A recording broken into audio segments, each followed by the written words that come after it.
В конференц-зале Госкомитета информации и печати состоялась пресс-конференция учредителей Фонда культуры имени Бориса Галаева Ляны Гаглойте и Андрея Габараева. Как рассказала директор фонда Ляна Гаглойте, 27 мая в Цхинвале пройдет показ фильмов о жизни и творчестве основоположника остинской профессиональной музыки Бориса Аслангирея Галаты. Руководители фонда планируют провести мероприятие в Юго-Остинском государственном университете.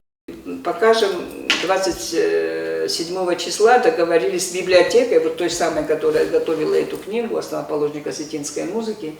Вот решили там.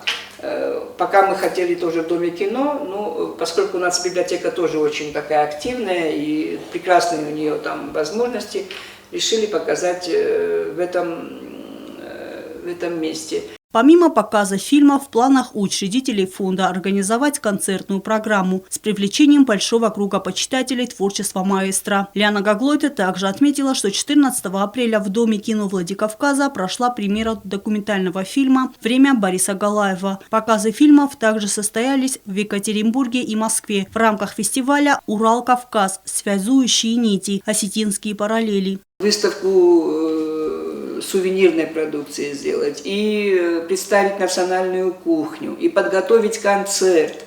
Настоящий, знаете, вот академический концерт, это не просто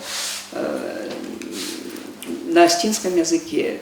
Вот, и презентацию самих фильмов. Борис Галаев был первым остинским профессиональным композитором и дирижером, музыковедом, этнографом. Галаев основал в Южной Осетии композиторскую и музыкальную школы, руководил народным хором, госансамблем песни и танца, театральным и духовным оркестрами. Борис Галаев – автор музыки к кинофильмам «Фатима» и «Советская Осетия», спектаклю «Амыран» и оперному спектаклю «Нарты Батрат». Эльвира Тибилова, Алим Бетеев, Оксана Таттаева. Информационный выпуск сегодня.